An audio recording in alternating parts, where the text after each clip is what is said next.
Are your customers listening, and how would you know? On our next session, we're going to be talking about omni-channel engagement. It's a great opportunity for everybody, whether you're in biopharma or medtech, is to think about, what are we doing to communicate our value proposition to customers?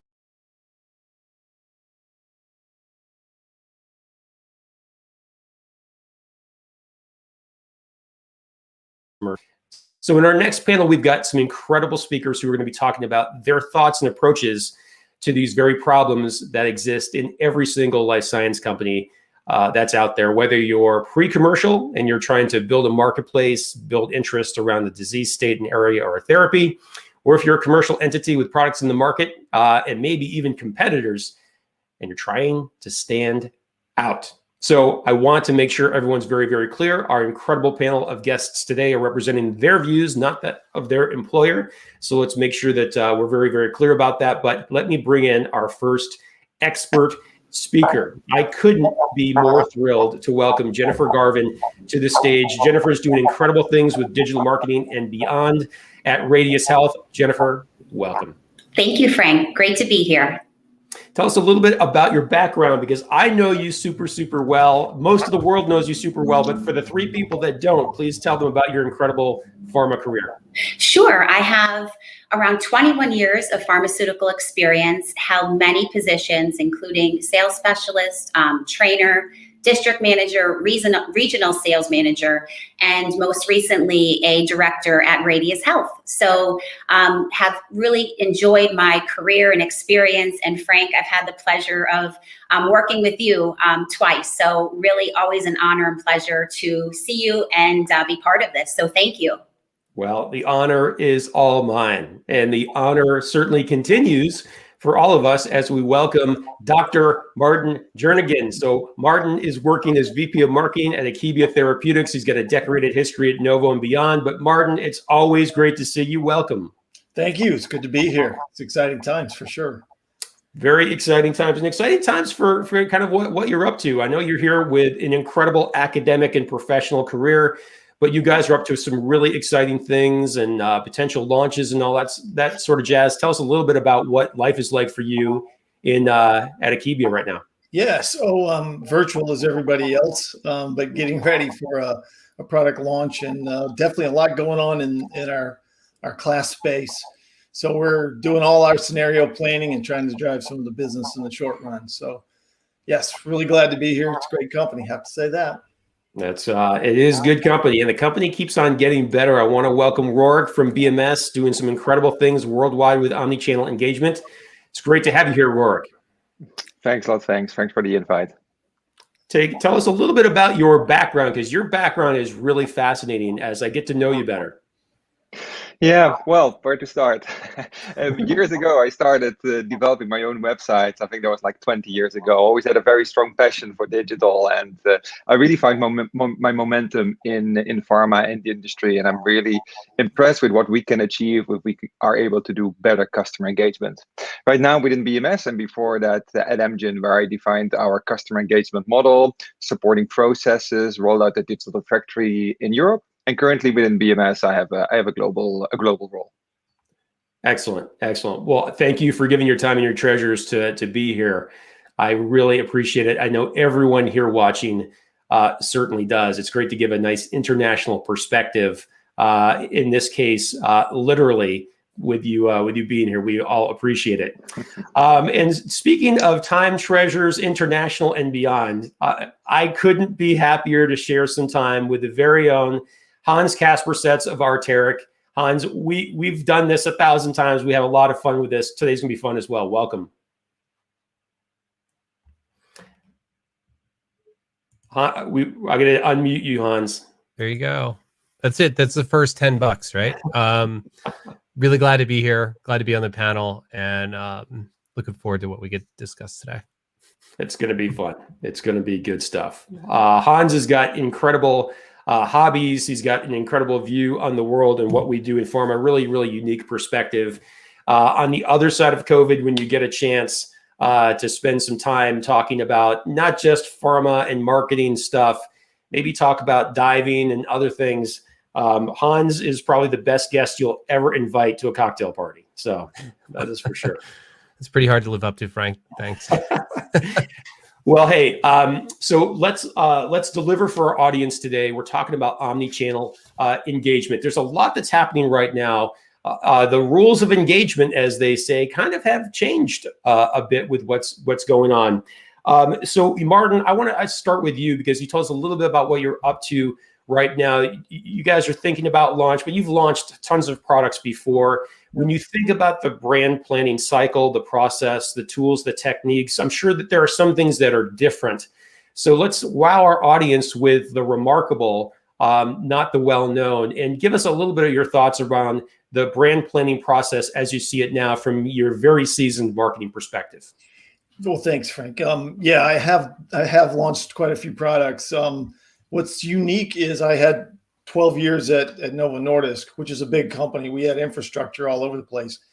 Now in a small company, we're kind of building it out. So the learnings for me as we're going into brand plan is really that assimilation, the connectivity of the data, putting all those pieces together. So in some ways, we're kind of starting a bit from scratch. So leveraging that with our HCPs, with our patients, and then ultimately getting the connectivity with the rep. I know we'll talk about COVID and the impact, but we certainly are seeing that the more that you can really harmonize these things, that's the ultimate goal, as we all know. Excellent, excellent. Rorik, can I ask you to weigh in as well? I mean, there's got to be some things that you're thinking about either adding or integrating when you look at future omni-channel strategies and tactics. What are your thoughts here? No, absolutely, Frank. So I think, first of all, the brand planning process, I don't see significant changes there. I think we're still going to be heavily focused on making sure that we have the right strategic imperatives, behavioral objectives, messaging, and think about segmentation. And I think you need to have these basics in place before you can even start thinking about omni-channel customer engagement. So I think the brand planning, continue to focus on the basics. I think that's important. And often you still see marketing teams or cross-functional teams even stepping over that first strategic step. Now, to answer your question with regards to omni-channel and what's next, I think there's a continuous integration that we're looking at when it comes to medical, commercial, marketing, and potentially even also other functions. So that's the first given. The other thing I think is looking after our speed to market. So how can we make sure that we are set up in such a way that we can give our valuable content and valuable services even faster via the channels that our customers prefer? And that's I would say almost like an ongoing challenge that we have. How can we be faster? How can we move from 2 weeks to 1 week to 5 days? That's really a big impact that we can make for our local teams. And the last one, and I think that's also an ongoing effort, is to do the upskilling, the continuous upskilling of our in-field, but also our office functions. So with the new reality, with COVID, with changed preferences, or maybe our industry getting to know finally better what our customer preferences are, how are we able to deliver against that from an office perspective in close collaboration with our colleagues in the field? So I believe it's a combination of those three, but at the same time, really making sure that you have the basics in place, a good strategy where one can start to execute against. Excellent. Thank you for that. So Jennifer, I'd like to bring you up and talk to you a little about, you've been through a lot of planning cycles when it comes to products, but also teams, and initiatives. When you think about, especially from a key accounts and a team's perspective, I mean, the playing field's changed. So are there any things that you're thinking about that are really different, perhaps, when it comes to some of those teams, technology, or initiatives, when you think about the next year plus? planning and even strategy. It really is becoming more and more patient-focused and patient-centric. I think that all companies really have a great intention of doing that, but sometimes it gets lost in translation. And really the ultimate goal is not only to connect with the patient or the HCP, but keep them connected. So whether it's information on the website or a patient app, the information really has to be informative, meaningful, and just entirely up to date. I mean, patients are so educated these days. So gone are the days of updating a website once every 6 months, once every quarter. These things are really done weekly, and sometimes in cases of a patient app, even daily. So it is not, the times of just being able to present something and not update it are really a thing of the past. So it really is about that patient engagement and keeping them coming back and wanting more information because they really see it as a resource. That's powerful. Like, how can you lose when you bring it back to the patient? I completely agree. So Hans, I'm going to ask you to weigh in on this topic as well. You're always into tools and technology, but you also have a unique perspective. You know, without giving away the goose, you have the view of what a lot of brands are doing.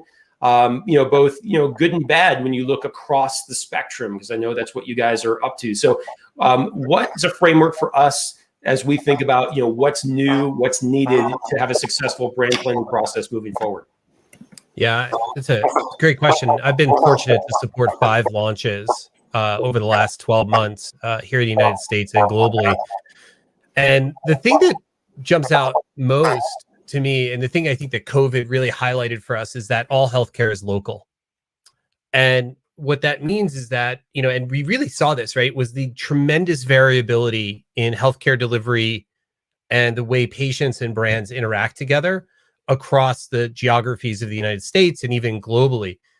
And, you know, it really highlights the fact that, quite frankly, you know, quite often, you know, brands suffer the tyranny of averages, right? And so when you see the variability across the markets, we need new tools and new ways of thinking about how healthcare is local, how physicians behave in different markets, how physicians interact with each other and influence each other, and then how do patients behave and interact in different markets. The thing that I want to sort of caution us about and really think about, it's something that I think a lot about, is, you know, sort of the destruction of the third-party cookie and sort of this privacy framework that is expanding, that we have these two things that are at odds with each other, right? We know that we need to be able to communicate locally, we need to be relevant locally, and we need to be able to communicate in a language that's reflective of the language of our audience, right? I mean, that was one of the items that came up at the very beginning of the first session today, right? That jingle that failed, and it was because it wasn't reflective, it wasn't inclusive.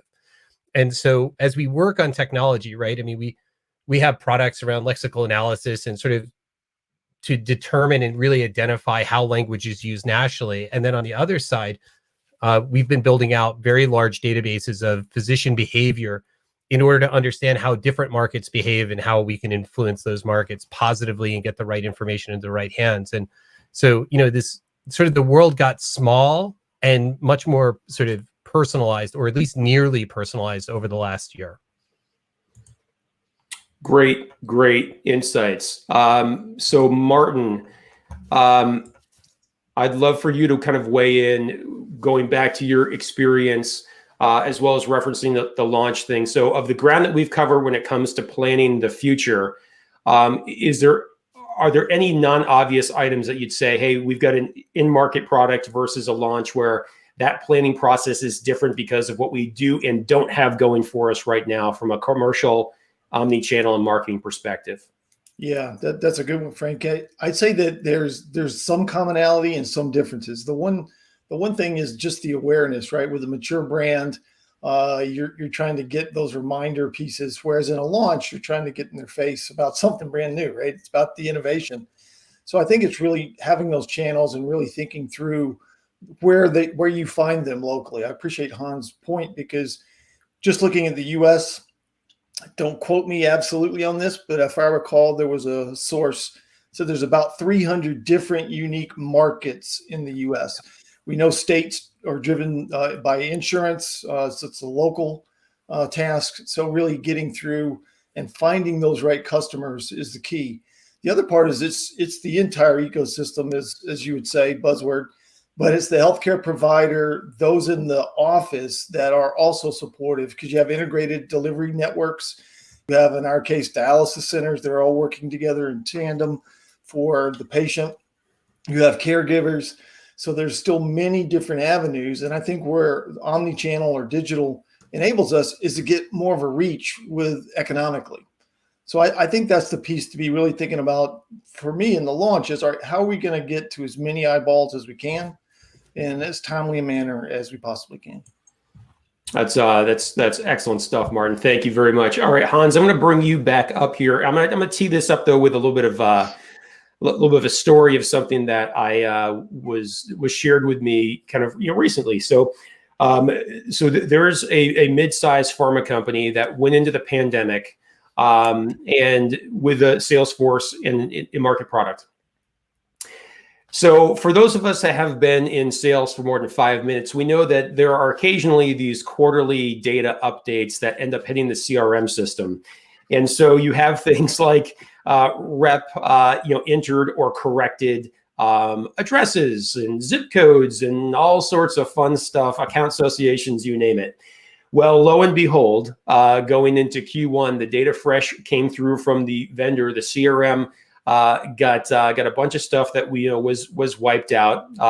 Be great if we could really innovate beyond this for sure. But what happened? The reason why it was more painful this time is that they lost all of these email addresses that were entered in there. And so essentially, if you think about of all the targets that they had, 100%, only 30% of those targets had emails going into the pandemic. So with all of the shutdown, they had less than a third of their targets they could send emails to. Okay, it got worse. Why? Because it turns out the brand team, compliance, whoever you want to point to, gave them 5 boilerplate emails that the reps had to cycle through trying to engage with these physicians around some of these canned messages. Well, I don't know exactly how those providers felt about those 5 email messages cycling through over the following few weeks.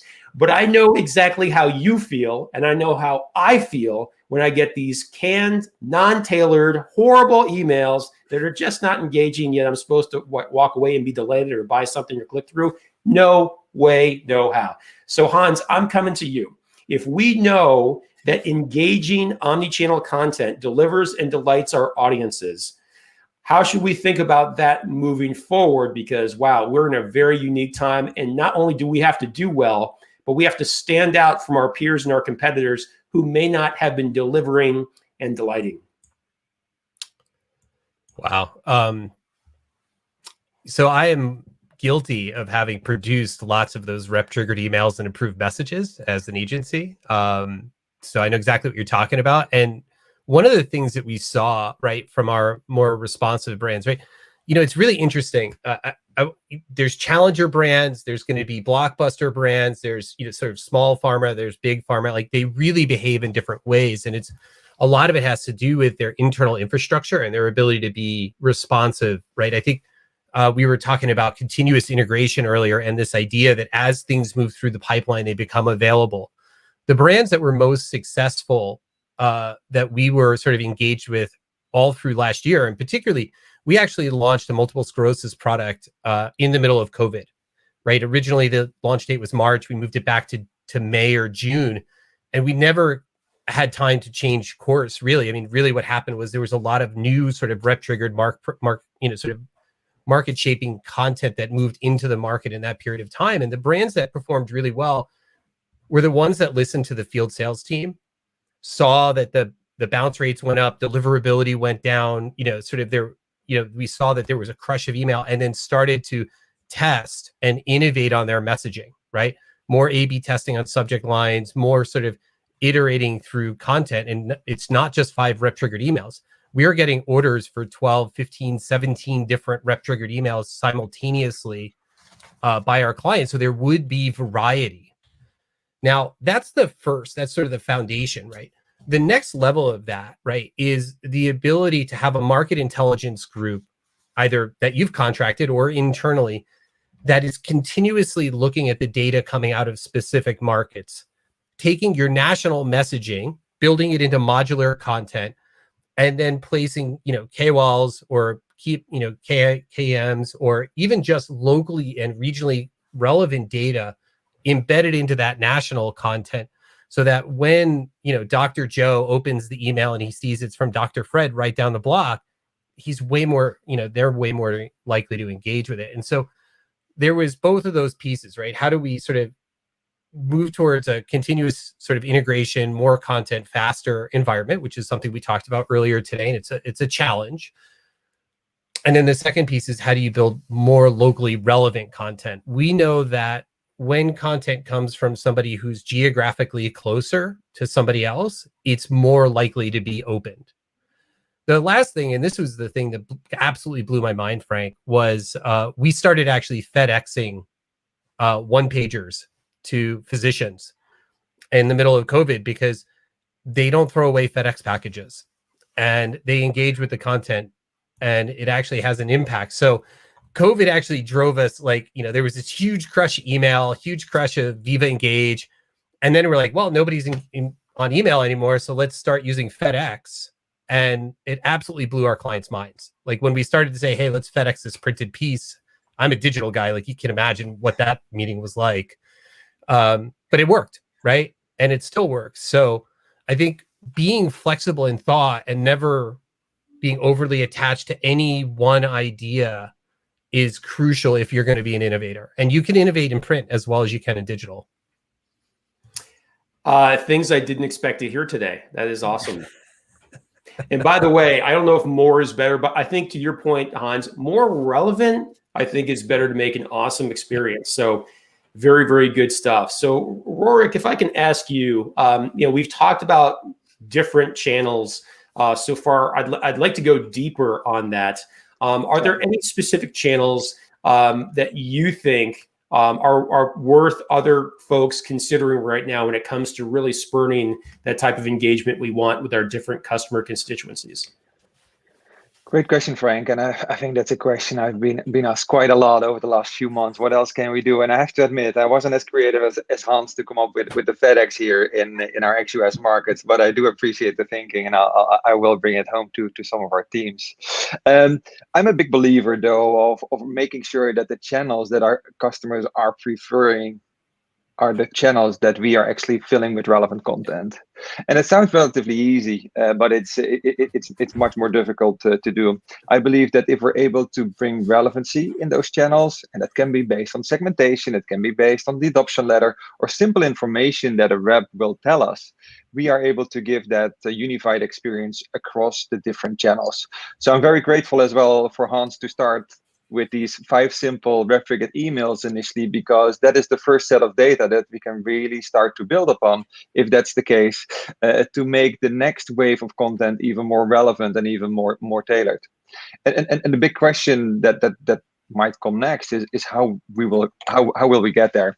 And to me, that's all about modular content. Hans also briefly alluded to the need to start thinking about modular content.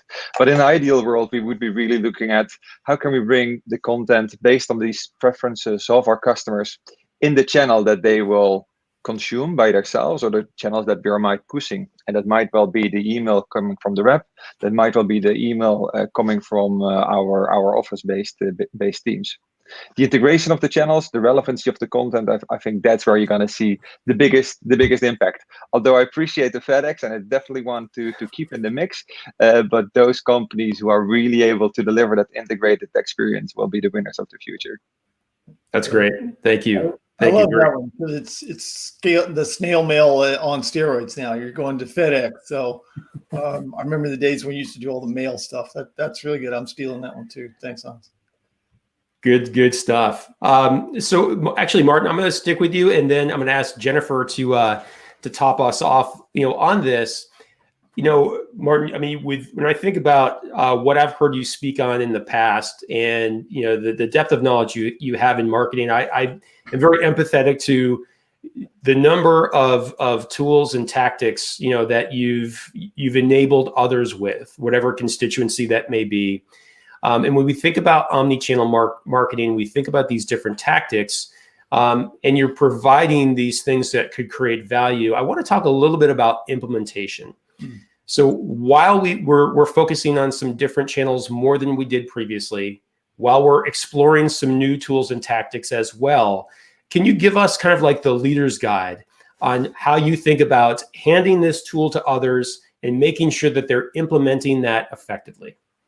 Yeah, thanks, Frank. The tools are involved for sure from our perspective. That because I'll go back to this. Sorry, I'm starting from scratch where I am right now. So to me, it's really all about prioritization. It's about taking those incremental steps with the implementation to make sure that there's a clear path, that everyone knows how it all works together and why we're going at it from these different channels and perspectives.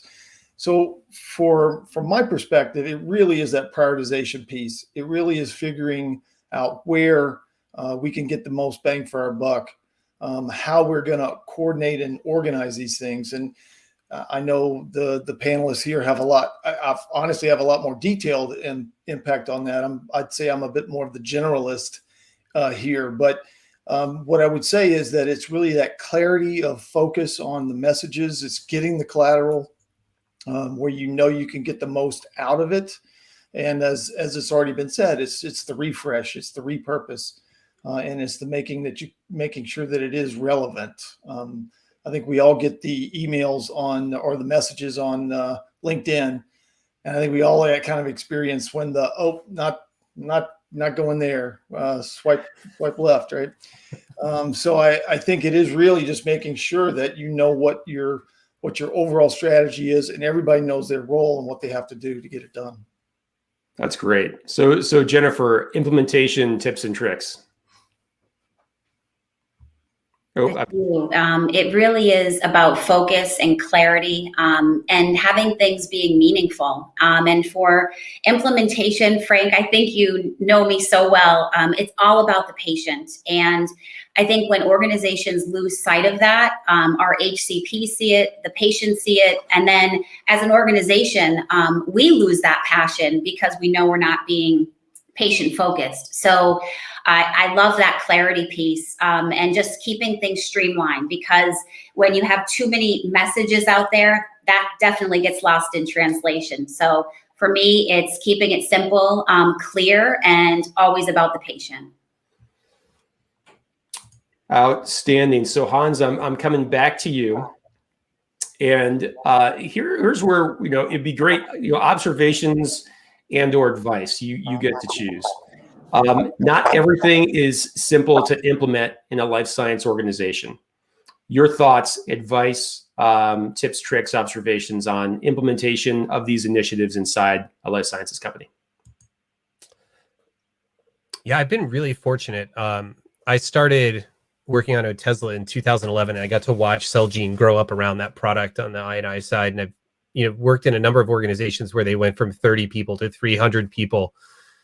And it really does come down to prioritization, which I think we've already talked about, and understanding which markets you're going to have the most impact on, right? And I'm going to avoid talking about the Novos of the world and the Becton Dickinsons of the world and really well structured big companies, right? Because they do have a lot of support and they actually know how to do this. I mean, one of the most interesting things is when you watch a new biotech trying to launch a product versus a company that's launched many, many products, how bringing people over from different companies changes the trajectory of the launch and how they come to market. And this is really, really sort of when you're launching a challenger brand and you probably can't afford to go into every market simultaneously and slather the entire country in peanut butter with a giant TV campaign.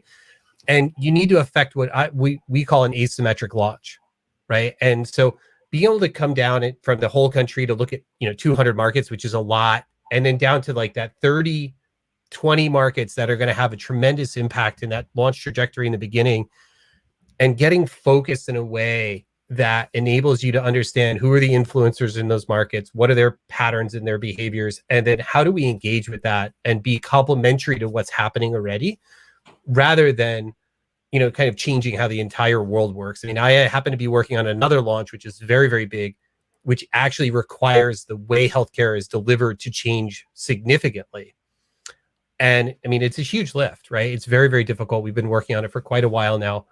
And so, I would just sort of come back to this idea of focus and sort of being relevant and being local, right? All healthcare is local at this point. Focus, relevance, and local. Okay, so let's talk about the future state. And maybe what we could do is take this one piece at a time. So Rourke, I was going to ask you, when you think about the future state of marketing, when you think of the future state of omni-channel, maybe we could take it from the outside. So from a customer's point of view, what do you think they're going to say that our omni-channel engagement looks like in the next 3 to 5 years?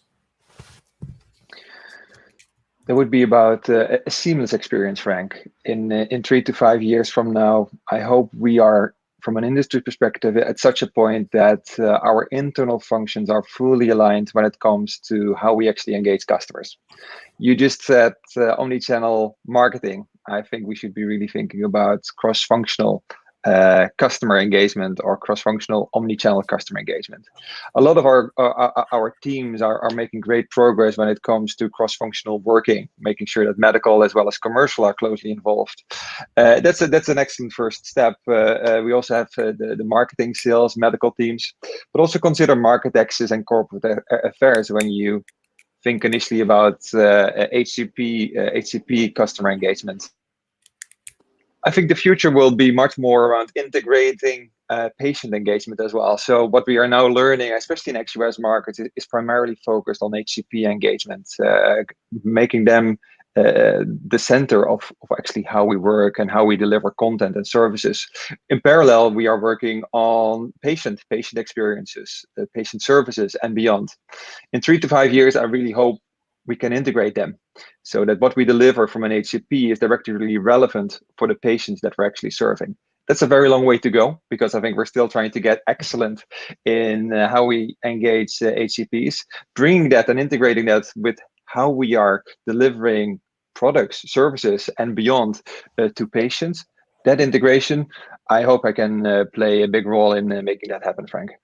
That's awesome. Oh, that's a great perspective. I really appreciate that. And Martin, I'm going to ask you to maybe give us, our internal view, and I'll start off by teeing you up. I know when I look back 3 to 5 years on some surveys we did inside of our pharma company, one thing that was really clear is that most of our customer-facing individuals, medical affairs or sales, in reality, said they used maybe 20 to 25% of the data resources that we provided. That would have been mapping the customer journey, customers interacting with live events, virtual events, interactions with MSLs, sales folks, digital marketing efforts.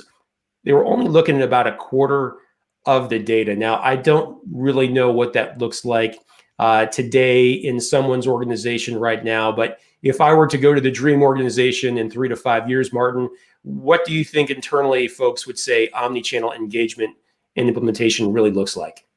Yeah, so the ideal to me would be well orchestrated. When you think about, as again, I'm building this capability out now, is having that data integration. As you're saying, if we're not using it, then why collect it, right? So my view is, in 5 years, we should have this map, if you will, that's very clearly laid out of how we're interacting with our customers, who's buying in, who's not.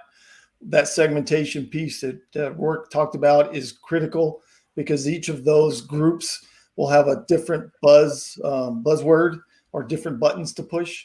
So I think that when we get to 5 years from now, that's what it'll feel like and look like. I think it was maybe even in one of these programs with you, Frank, the quote was, we've had 10 years of evolution in 1 year because of COVID. I was part of a pilot where we were trying to deal with white space physicians because you just couldn't drive 5 hours in Wyoming to get to them. And it was very, looking back at it now, it's very antiquated. When you look at the technology moves, when you look at how video can work. The fact that we're having this great discussion on this platform, I think we're going to see it even more and more advanced, and it'll iterate based on the technology, based on the data. And we haven't said the data scientists yet, but that's still an area that we need more time and effort to really get that skill set put in place. That's great. Thank you very much. So Hans, let me ask you, what tools, initiatives, or resources do we need to make a delightful future a reality? Yeah, thanks, Frank. So a couple of things, right? We face continuous disruption on the technology landscape and on the tracking landscape. I think the privacy sort of evolution of privacy is really, really important. One of the things we've been working on since about 2016 is a lot of natural language understanding, natural language processing. And that really has two core components. One is thematic analysis, so topic modeling. And then the other piece is lexical analysis, where we're looking at the actual language people are using. The reason this is crucial is that as we lose the ability to identify individuals online, right, because the third-party cookie goes away, we end up with cohort-based analysis. We actually need a different way to think about how people engage with content. And that's where thematic analysis comes in, right? So we want to understand who's our audience and what are all the different kinds of themes that they're interested in, so that when a piece of content is shared, we can do a quick analysis on what that theme is and then place the right kind of advertising or promotional material next to it, right? And that's a big sort of thing that's happening right now, right? And is going to really drive the next 3 to 5 years. So it's like, I wish we could have these like comprehensive maps of how people interact with us, but not all of the players in this space cooperate. Google, Bing, Apple, etc. Right? The second, so given that idea, right, the other thing that we're really working on is we've been fortunate to build a database of about 1.2 million providers with about 800 million rows of data associated with them. And this is everything from referral behavior and referral patterns to diagnosing behavior, prescribing behavior, census-related data, thematic and interest, engagement data, so that we can build sort of audiences that we can then subsequently go and target and sort of understand what they care about. And there's lots of data sources for that as well. So as people continue to engage with social media and we have different kinds of platforms, that will drive into that data set. And so I think the thing that brands really need to think about is when they hire an agency or they hire a partner, how smart is that partner, right? Not how good is the creative, because the creative and the content is often ephemeral, right? It changes very, very quickly. What the question is, do they have a really robust data set? Do they know how to use that data set? Can they bring insights forward from that data set? And then do they build content and messaging based on the science from that data and from those insights? And I think that's the thing that we're really focused on. And when I come back to that idea of an asymmetric launch, right? Asymmetric launches are driven by the ability to do this analysis at the local level, at the physician level, at the really sort of as close to our target as possible, so that as we put a message in front of somebody, we know whether they clicked on it, we know what the theme was, we know how, whether they click through to a landing page, and then we know whether they asked the rep about it.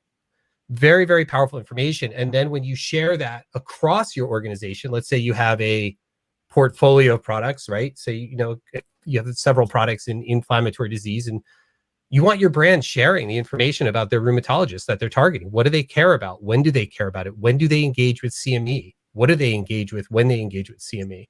So there's a lot of sort of things that we have opportunities to look at that will drive us forward over the next 5 years.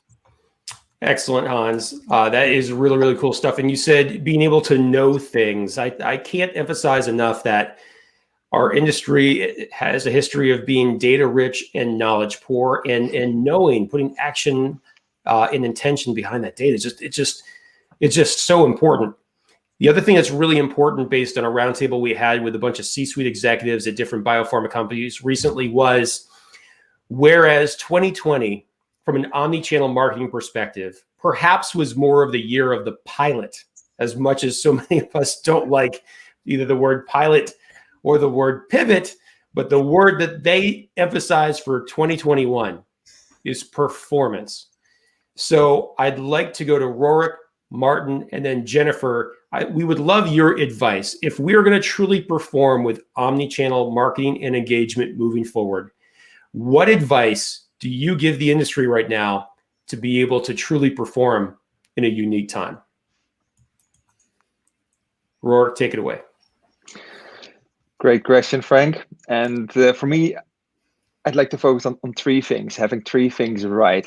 I think it's almost like a summary of what we've been discussing today. The first one is making sure that you have a customer-centric go-to-market model, a model supported with global capabilities or regional capabilities that can deliver this digital only, but also the face-to-face only, or a very nicely integrated customer engagement. It's a model that can push, but also pull at the right moment in time.